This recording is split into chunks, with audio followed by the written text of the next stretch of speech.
Welcome back to Pod Save the World. My guest today is Senator Mark Warner, the senior senator from the great state of Virginia and the vice chairman of the Senate Select Committee on Intelligence, or the unfortunate acronym SISI to nerds like me who worked in government. Senator, thank you so much for being here today. Well, Tommy, thank you, although you've already got it, part of my title wrong. It's actually the Great Commonwealth of Virginia.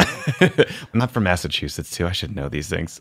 Well, thank you, Senator. I worked in national security, and I spent most of my adult life in politics, and I find it almost impossible to keep up with the news in the Trump era. So I really appreciate you helping us all make sense of what the hell is going on out there. So I was hoping we could start at the beginning with just sort of a quick overview of the Church Committee and the origins of congressional oversight of intelligence activities, because I think a lot of people listening would be shocked to learn about some of the abuses of power that happened in the 50s and 60s and 70s. There was surveillance and worse of American political leaders like Martin Luther King Jr., plots to kill foreign leaders like Fidel Castro, covert efforts to topple foreign governments. Can you talk a bit about why the Church Committee was so necessary and what reforms Congress put in place and the role that was created for Congress? Well, I think you had an intelligence community that was started in many ways after World War II. That's when the former OSS, which was kind of the intelligence service during the war, got switched over and it became the CIA. And the CIA, as you mentioned,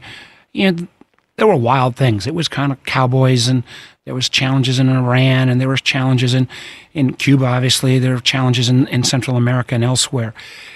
The intelligence community got bigger and bigger. It started to move from CIA to also include, spy satellites and other kind of overhead. The military wanted to set up their own kind of intelligence services, so there was something called created DIA, Defense Intelligence Agency. And then there was the whole question of, can you listen in? And that was, and tap people's phones. And there was a creation of, around signals intelligence, it's called the NSA, National Security Agency.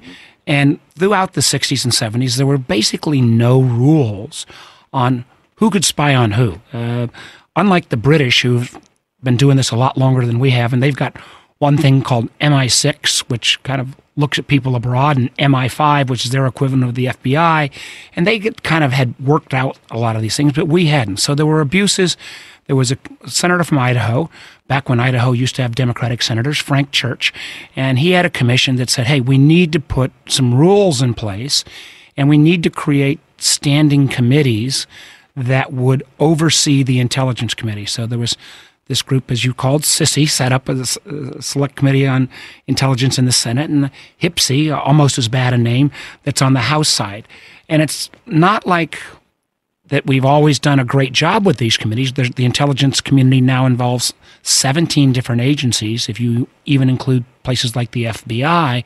And yet we still have had, even since then, things like the Iran-Contra scandal, that we've got obviously the concerns around 2001, the 9/11 Commission, and others and even up to the challenges around what's called enhanced interrogation or torture through the beginnings of the Iraq War. So I think these committees are there to do oversight, but you really need a trust relationship, because the normal position of most folks in the intelligence community, and I get this better now, having been on the committee for a few years than I did before, was that if you go out and don't respect some of their sources and methods, people can actually die. I mean, there are people that are working for our government around the world that could be compromised, or we might have certain ways that we can listen or hear or see things that if we revealed them, the bad guys, whoever our adversaries were, would take them down. So there's this constant tension between, how do we have oversight? How do we let the public know what's going on, but at the same time not, in effect, disarm in a world that's getting more and more complicated as we think about the whole realm of cyber and cybersecurity and hacking and false information. And I'm sure we'll get into that and some of the stuff the Russians did, but it's pretty wild. Yeah, it is wild. And so just sort of on the day-to-day, I mean, so the intelligence community spends all day collecting and analyzing information. The White House and other policymakers use that information to make policy decisions that are better or more informed. What is the congressional committee's sort of day-to-day like? Are you overseeing the covert action programs? Are you sort of looking at the way collection happens? Like what sort of things are you guys working on a day-to-day basis? Well, we do look at covert action where the president would have the intelligence community would do a finding, and then they're saying, hey, we're going to do this in a covert way. We also do the budgets for all the intelligence community, which is, again, not fully public, but we go through the authorization process. We also try to make sure there's not mistakes made. And one of the areas, long before the Russia stuff got started, and I've talked about this, is it's like for a long time, America thought that we were going to control space. And so we have built these giant, very, very powerful satellites. But many of them are large and bulky. And it's kind of like nobody in the spy business or in the defense business ever saw a James Bond movie. Because we all remember back from I'm an old guy, but from the 60s and 70s James Bond movies, the bad guys were always shooting a laser beam that could blow up a satellite. Well, now we're in 2016 and we've got 2017, and we've got the possibility that some of our potential adversaries, China, Russia, what have you, could actually use those kind of tools to disable some of our satellites. And since we're so technology dependent, and this is all public domain, there was actually a 60 Minutes special about it a couple years back, really means we've got to rethink some of the way that the intelligence community writ large actually goes about its business. So it's an exciting committee. It's one you don't get to talk about a lot. It's not normally one, unlike right now, where you get a lot of attention. But it really is very important to kind of get these things right. And as we get into a world that is more and more going to be cyber dependent and information dependent, we got to do it right. Yeah. Well, it's fascinating work, and thank you for doing it. Before we get to the Russia investigation, I just want to quickly ask you about some comments President Trump made accusing former Obama National Security Advisor Susan Rice of committing a crime by seeking to unmask identities of individuals named in intelligence reports. I am biased here. I, lived every minute of the bullshit they tried to pull on Susan during the Benghazi quote unquote scandal. My emotion will come through on this as we talk, but I'm wondering if you had thoughts on President Trump's accusations here and, what may or may not be normal or what unmasking is in the course of a National Security Advisor's day-to-day work. Well, first of all, it is a little unusual for the president to kind of weigh in. And this president in particular, he weighs in on a whole lot of stuff. So I guess we shouldn't be surprised he weighed in on Susan. What happens is there is a whole set of rules in place to make sure that if one of our agencies, particularly one of the ones that might be mostly looking at foreigners, inadvertently comes across an American contact and an American citizen is named, and they will basically, if you get a report, that name will be blacked out, so you wouldn't be able to see who it is. However, if you're an intelligence professional, as Susan was, and National Security Advisor, you have the right to say, hey, I got to really have context and know who this person is, and then you go through a procedure where the intel community decides. And if you get that information, it's not leaking the information. It's in the normal course. You could ask for, I need this person's name unmasked, and if the intel community decides it's okay, you get it unmasked. Right. Part of this all came about, I think, because the head of the House committee, or former head of the House committee, he's had to step back now, Darren Nunes, went, and it almost seemed like kind of a Keystone Cops thing, went to the White House, got some documents, looked at them, didn't tell the rest of his committee, went back the next day and briefed the president. Now, why he couldn't have been briefed if they were actually at the White House, I don't know. But and so some of those documents I've not seen yet, and neither have the Republicans on my committee seen yet. So we had to look at them.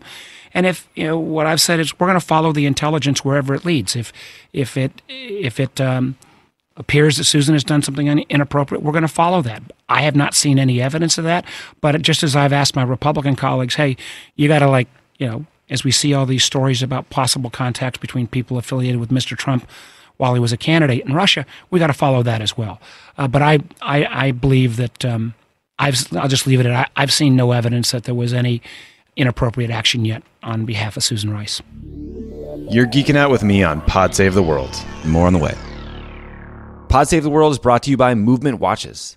Movement Watches was founded on the belief that style shouldn't break the bank. The watchmaker's goal is to change the way consumers think about fashion by offering high-quality, minimalist products at revolutionary prices. With over 1 million watches sold to customers in 160 countries around the world, Movement Watches has solidified itself as the world's fastest-growing watch company. Favreau, Lovin, and I all have Movement Watches. They look great, They feel good on your wrist. People are always asking, hey, where'd you get that watch? And we're like, hey, asshole, why don't you listen to like one of our 3 podcasts and find out? That's kind of an annoying question. The company was started by 2 broke college kids who wanted to wear stylish watches but couldn't afford them. So they started their own watch company, kind of like we couldn't find a halfway decent conversation about politics, so we started Crooked Media. Movement watches start at just $95. At a department store, you're looking at $400 to $500 for these watches. Movement figured out that by selling online, they were able to cut out the middleman and retail markup, providing the best possible price, classic design, quality construction, and styled minimalism. Get 15% off today with free shipping and free returns by going to mvmtwatches.com/crookedworld. Now is the time to step up your watch game, guys. Go to movementwatches.com/crookedworld. That's mvmtwatches.com/crookedworld. Join the movement. Pod Save the World is also brought to you by ZipRecruiter. Are you hiring? Do you know where to post your job to find the best candidates? Posting your job in one place isn't enough to find quality candidates. If you want to find the perfect hire, you need to post your job on all the top job sites, and now you can. With ZipRecruiter.com, you can post your job to 200 plus job sites, including social media networks like Facebook and Twitter, all with a single click. You can find candidates in any city or industry nationwide. Just post once and watch your qualified candidates roll into ZipRecruiter's easy-to-use interface. There's no juggling emails or calls to your office. You can quickly screen candidates, rate them, and hire the right person fast.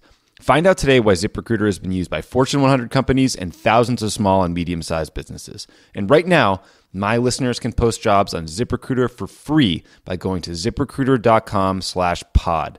That's ZipRecruiter.com/pod. One more time, to try ZipRecruiter.com for free, go to ZipRecruiter.com/pod.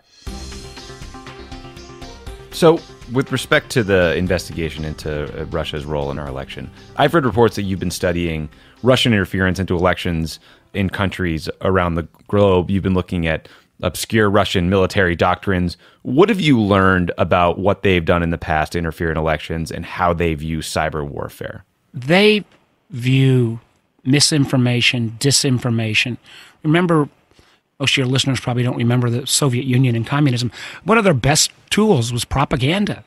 Right. They are, frankly, much better at propaganda than Americans have been. And what they've been able to do in countries like Bulgaria, like Romania, like some of Estonia, Lithuania, Latvia, they have been for years practicing some of these techniques. So how do you put out false information? How do you smear someone? So what they can do is not only hack into your internet file or hack into your device, but they've been shown to actually where they can, because I know, none of your listeners would ever have anything on any of their devices that was inappropriate. No. Never, ever. So, if we're checking you out and it's not inappropriate, what they could then do is say, okay, we're going to place a child pornography file on your phone, and then they call the cops and say, hey, you ought to check out person XYZ and look at his phone because he's got a bunch of child porn on it, which is obviously a wild technique. And now what we do know in terms of what happened in basically most of 2016 was these tools, Tommy, that they've used in other countries, and this gets into their whole use of cyber.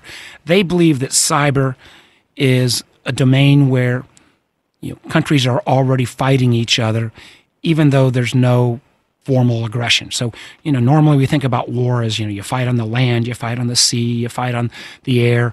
Well, cyber is a whole new domain. And again, we've got to think about all of our activities. This is not just in terms of Russian aggression, but, the amount of the number of our companies that have been hacked into for intellectual property, the number of individuals that have been hacked into for nefarious means, is pretty wild. So what we do know is that Russia decided that they were going to try to mess with our election. And they hacked into both political parties. They decided midsummer that they would like to not just sow chaos, but they would like to see Trump win and Clinton lose. So on one level, they hacked, and that's where you got suddenly the use of the DNC emails, and then John Podesta, who was the chairman of the Clinton campaign. They would dribble these emails out at in times to embarrass Clinton. And some of this is pretty wild because one of the things that happened during the Republican convention, the only thing that majorly changed in their platform is suddenly the Republican platform got much more pro-Russia and much more anti-Ukraine. And nobody's really run that story to ground yet. But it is pretty weird because, again, I grew up in the time when, the Republicans were much more kind of anti-communist and the Democrats were viewed as more kind of softer on this. So here you've got this case where suddenly the Republican platform is much more pro-Russia and anti-Ukraine than what I would agree with, or frankly, most Republicans like John McCain and Lindsey Graham, And then 3 days after that change, you had the first of the DNC emails started to leak out. Then a week or so later, you actually had then candidate Trump publicly say, I wish the Russians would continue to hack Hillary Clinton and show where all her lost emails are. That's pretty wild when you've got a country that has been historically one of our adversaries, and you've got a candidate for president encouraging an adversary to actually hack into his opposition. What also happened that is actually in many ways wilder is, and your audience is younger and they probably get this better than I, but they had like 1,000 paid internet trolls, not just in Russia, but across Eastern Europe that would work, and they would create both bots and botnets. Bots are basically where you go out and create a whole lot of fake identities, fake Twitter addresses, fake Facebook addresses. Botnets are where you can actually take over a bunch of dormant computers that might not be being used and have those computers actually send messages. So what they were able to do was kind of flood the zone with this fake news to the point that if you Googled, for example, election hacking, you would get 4 out of 5 of the stories would not be NBC or even Fox. They'd be Russian propaganda because they were able to game the algorithm so they appeared highest, the highest read. There's even been charges, and we're looking into the truth of this or not, that they were able to make sure that in certain areas in Pennsylvania, Wisconsin, and Michigan, strangely enough, those 3 states, that there was information in the last week or 10 days where there was a dramatic upsurge of fake news, particularly geared towards like women who might have voted for Hillary, where they wouldn't get information about Trump and Clinton fighting each other, but they get all this kind of stuff, well, Hillary's sick or Hillary's stealing money from the State Department. So this is a level of misinformation and disinformation that we've just never seen. It's unprecedented. And before people say, well, gosh, Tommy, this is just some Democrat complaining, I'm not trying to relitigate the election, right, but I'm saying this happened. Everybody in the intelligence community agreed it happened. And now we're seeing it happen real time right now in France, because France is having its presidential election. And again, you've got the Russian interference coming in to help the far right candidate. You'd think they'd help the far left candidate because they used to be communists, but they're helping the far right candidate, a lady named Marie Le Pen. And they've suddenly, her opponent, a guy named Emmanuel Macron, has had a whole bunch of bad, I think, misinformation come out about him. And again, I think this is the tools the Russians are using, not just in America. They're using it in France. I just met with the head of German intelligence the other day. They've had the whole German parliament has been hacked. So, in each of these cases, what Putin is doing is he's not trying to do something for one party or the other. He's doing whatever he can to either weaken America, weaken France, weaken Germany, weaken any kind of democratic society, because he wants to be able to say, hey, look how messed up these guys are. In the case of what happened in America, though, was he not only wanted to sow that discontent, but he clearly favored, and this is not my words, this is the head of the FBI, the head of the CIA, head of the NSA, the overall director of national intelligence. He, in this past election, was trying to help Mr. Trump over Hillary Clinton. Yeah. I mean, when I hear you talk about this, I don't think you sound at all partisan, but you do sound like someone who's obviously privy to a lot of information and is taking this deadly seriously, especially when I hear you say things like this is the most important thing you've done in public life. So I was wondering, given that fact, do you feel like the congressional leadership has given the committee the support and jurisdictional space to cover the scope of this investigation? Because what you're describing sounds vast. Well, it is vast. And there are nights I go, holy heck, how am we ever going to sort through all this? And then we've got a lot of stories that everybody's read in the newspaper about people who were affiliated with Mr. Trump who had ongoing contacts with Russia. We've already seen a National Security Advisor, General Flynn, have to resign because he didn't tell the whole story about some of his contacts with Russians. We've seen the Attorney General Sessions have to recuse himself because he didn't tell the whole story as well. So there's a lot we have to get at here. I think the leadership on both sides have given us some space, but I gotta, I'm pretty bipartisan in everything I've done when I was governor or senator. When your listeners hear about a Senate gang, I'm usually part of every gang. I work in the only place in America where being a gang member is a good thing. That means it's bipartisan. You got a group of Democrats, Republicans work together. And I believe more than ever, this investigation, with the way people are so split in our country, if we don't do this bipartisan, no matter almost what facts we come up with, half the country's going to say, oh, that's just politics. And this is so much more important than any individual. This goes at the heart of our democracy.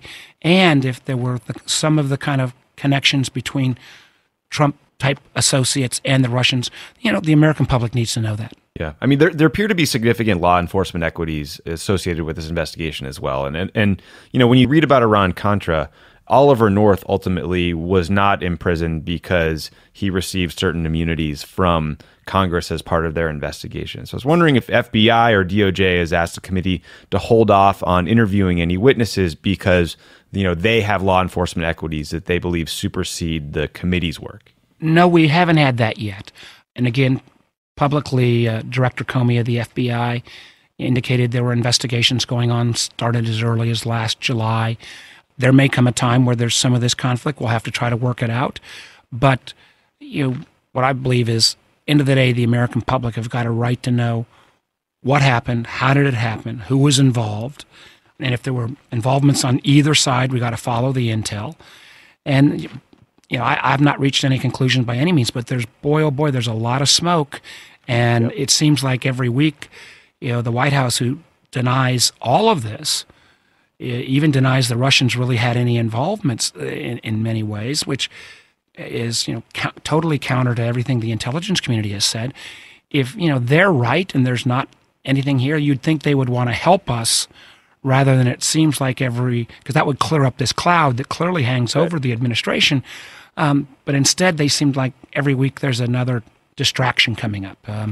So it's a big job, and you're right. There will be the possibility of the law enforcement agencies, because ultimately we can have a report. We don't prosecute anybody. That has to be done by the Justice Department. But we don't want to mess up any of their prosecutions, but we also got to get all the facts. Right. I appreciate your goal of a full public accounting here. Does that mean you guys hope to release an unclassified report at the end of this process, so there's some definitive record of what happened? And do we think we can get President Trump to release it in a series of tweets? I tell you this much, there will be an unclassified section of the report that I hope will be able to lay out in as much detail as possible what happened and who was involved and who wasn't involved. There will be some parts that will be classified because it will go to the very sources and methods, is the term that people in the kind of intel or spy business use. Because I don't want somebody that is trying to work with our nation be killed, because we have seen, in particularly in Russia, we've seen arrest of protesters, we've seen the killing of journalists, and we don't want to disclose to our potential adversaries some of the tools we use. I do know this, that there are probably a lot of your listeners that maybe a couple years ago thought WikiLeaks was some great exposer of information that folks should know. I think WikiLeaks, at least in this case, was 100% kind of almost a pawn or tool of the Russians. And it sure has seemed like over the last few years, if you look at who Julian Assange and WikiLeaks has leaked on, it's almost always been Western democracies and not any of the authoritarian regimes like Russia. More nerdy foreign policy coming up on Pod Save the World. Pod Save the World is brought to you by The Great Courses. And now more than ever, it's important to stay informed and keep learning about what's happening in the world. That's why you should tell everyone you know about Pod Save the World, and you should sign up for the Great Courses Plus. Get unlimited access to over 8,000 engaging video lectures presented by award-winning experts. Learn about whatever interests you: politics, world history, science, economics, even how to play chess or take better photography. New courses are added all the time. Stream these videos from your smartphone, your tablet, your laptop, or your TV. You can start and stop from any device. The Great Courses Plus has a fascinating course that everyone should watch right now. It's called The Surveillance State, Big Data, Freedom, and You. A cybersecurity expert named Paul Rosenzweig explores the government's role in providing security from threats like digital espionage, hacking, while at the same time preserving our rights to privacy and freedom. Pretty good spot to include in the Mark Warner Intelligence Committee Oversight episode of Pod Save the World, I have to say. This is a complicated issue. To really get it, you need to understand the history and the context. In the Surveillance State episode, it walks you through all of it. It's in plain English. It's really good. It's well done, guys. Check it out. Sign up for the Great Courses Plus, and as a listener of Pod Save the World, you'll get a free trial by using our special URL, thegreatcoursesplus.com/crookedworld. Sign up now at thegreatcoursesplus.com/crookedworld. That's greatcoursesplus.com/crookedworld. Finally, I just want to say a quick thank you to our friends at Postmates. It's the app that delivers everything, anywhere, anytime. For first-time Postmates users, use our code CROOKED for $50 in Postmates delivery credit. That's a great deal, guys. Download the Postmates app. Use our code CROOKED for $50 in Postmates delivery credit. You mentioned Congressman Nunes earlier. I was going to ask you, what the hell is wrong with that guy? I mean, I wonder if you have thoughts on, you and Senator Burr are approaching this in a very serious way. I saw the press conference you gave. It was bipartisan. It was thoughtful. It is in stark contrast with his behavior. Congressman Schiff, obviously, he's a friend of the pod, first of all, but he's a very serious individual.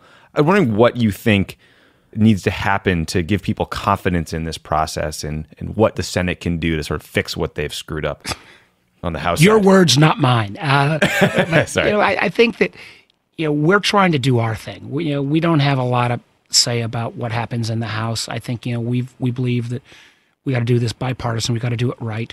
There was information that came out today that Devin Nunes, who's a congressman from California, has in a sense kind of recused himself from this investigation, and somebody else, one of the other Republican members, are stepping in to run it. And listen, I wish them luck. I think there's plenty of information here that we have to get to the bottom of, and if they can have a bipartisan, thoughtful approach as well, I think that's better for the American people. But I think we all got to kind of prove our worth and what we're trying to do. And I've been really lucky on the Senate side, because not only Richard Burr, who I've known for a long time, but, people that some of your listeners might not normally think about as being helpful, but Roy Blunt from Missouri and Susan Collins from Maine, and Marco Rubio has been great on all these issues from Florida, and James Lankford, he's very conservative in a traditional sense, but on these issues, he's been great, all saying, hey, we got to check our DNR hats for a while and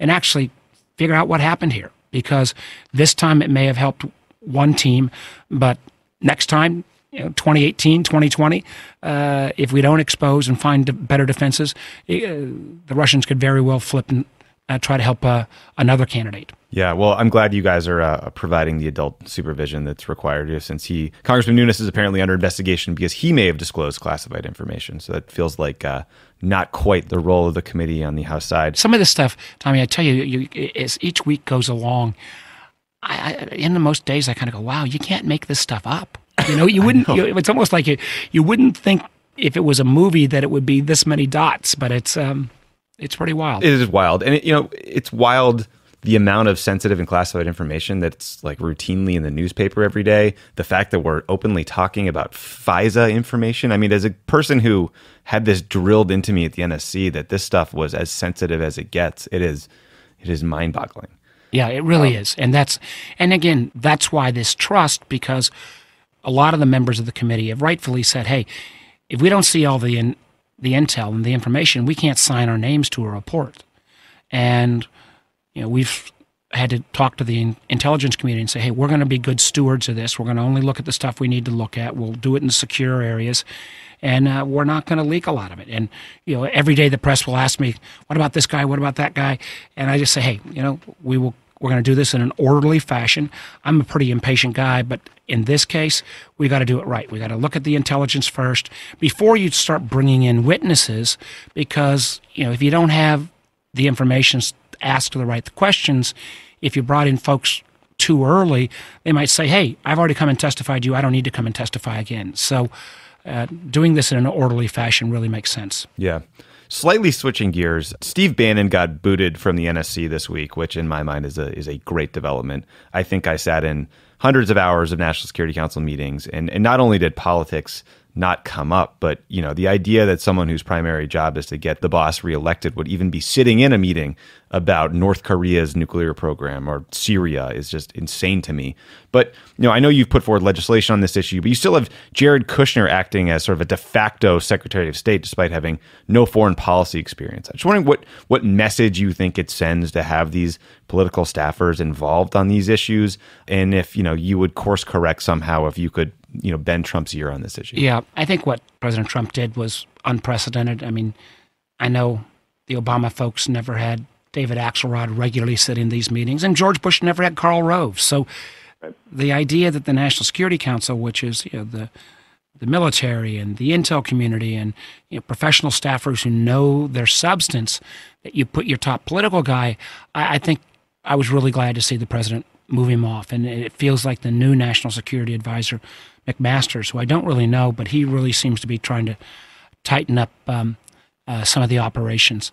I actually, and most of your listeners would probably be upset at me on this one. I voted for Rex Tillerson, not because he would have been the guy I would have chosen, but I thought that he was an adult. He understood the world. I disagree with him on things like climate and everything else, but I really felt this president who kind of shoots from the hip, that he would have someone that would be kind of a steadying force. I kept thinking, Tillerson and Mattis being the Secretary of Defense are, again, might not agree with everything they do, but they're kind of stable forces. And I hope, again, Secretary Tillerson gets out more often. Because Jared Kushner is one of the people that we're going to interview, I'd rather not make any comments about him directly. Sure. But, it's one of the things I think I'm not sure everybody fully appreciates, is that the words of the president, no matter who he or she is, really matter. Sometimes I think as Americans, with 24-hour news, and we hear our presidents say a lot of different things, and people kind of tune out at times. But if you're a president and you're talking about Japan, or you're talking about Korea, or you're talking about NATO, or you're talking about Mexico, the words of the president of the United States, when you talk about another country specifically, boy, oh boy, that is always front page news and has really huge effects. The words of a president can shape how the world goes. And, sometimes I believe, and this is not exactly a news flash, but sometimes I think that, President Trump has been less than diplomatic on some of his words, tweets, and otherwise, which just doesn't make America stronger. Yeah, very harsh, Senator. No, I mean, I agree with you on Tillerson. I think when I saw his name floated, it was not a obvious choice, but you see someone who's run a big organization, has relationships globally. I thought maybe he could be a reasonable force for good in this White House and this administration. It's been surprising to me the degree to which he's just been completely absent. I wonder if you've heard any rationale for why. I actually have spent some time with him, and I think my hope is that he's taken the time to kind of get his arms around the job. I was a business guy before I became governor. No matter what you think you don't really know until you're in these jobs.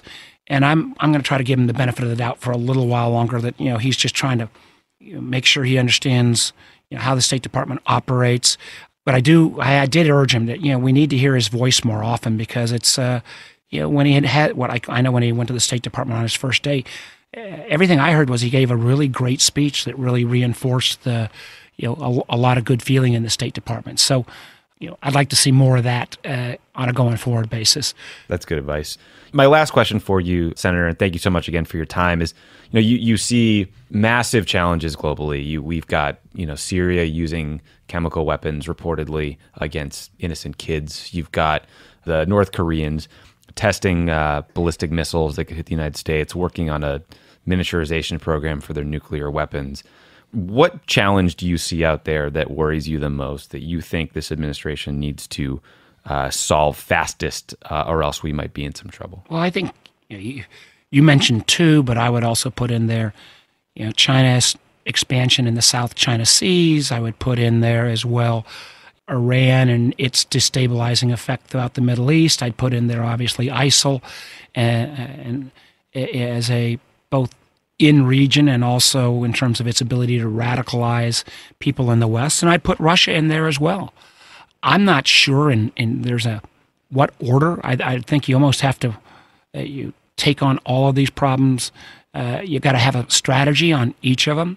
I think North Korea now, this administration and the past administration always say, hey, no more, but they keep being more outrageous. I hope the President's summit with President Xi of China, that we can really leverage China's, because China economically really props up North Korea. I think that it is outrageous in Syria what has happened with the use of chemical weapons. Problem at this point in Syria, as this has become so sectarian between Kurds and Sunnis and Alawites, who are a branch of the Shia, and then you got Turkey next door, and then you've got Iranian Kurds forces in there, and there's I've seen a lot of bad Syria plans. I've not seen a good one yet. So that one is a real challenge. But I would actually almost back to the Russia issue in a way. I think one of the places that can lead to the most disruption back in our country really is our cyber vulnerabilities, because that could lead to radicalization of homegrown terrorists. It could lead to the kind of disruption of our system. The fact that we are so technologically adept is great. The fact that we may not have all that technology protected is a real challenge if you suddenly started to shut down our power systems and other things. And we've got one area, not to kind of go off nerdy techie, but there's this thing called the Internet of Things. 10 billion devices from your car and your refrigerator are all going to be connected to the internet. It's going to go to 34 billion devices in the next 3 years. And almost none of these devices got any kind of security built into them. So, the ability to have things hacked or turned into botnets, it's, you could get pretty, it is one of our most asymmetrical threats, because you think about all the stuff that the Russians have done, that is all the money they've spent against us or against some of the Germans or French is less than, 1% or 2% of the cost of an aircraft carrier. So we're going to really need to rethink kind of our whole strategic approach in a 21st century world. That is a very sobering assessment, but an extremely invaluable one for us to hear. Senator, thank you so much for your time. Thank you for the leadership you're providing on the committee. We all feel better having heard you describe the work you're doing and knowing that you're part of the team that's leading this charge here. Tommy, thank you, and thanks for the chance to be on the pod. And I just tell you, I know people want to throw a shoe at the TV or turn off the TV when they see politics. You can't do that, because all that does is empower folks on the extremes. So, stay in this. Don't ever vote against America. And at least on this issue that I'm on, we're going to get to the bottom of it one way or the other. That is great advice. Thank you, Senator. Thanks. Take care.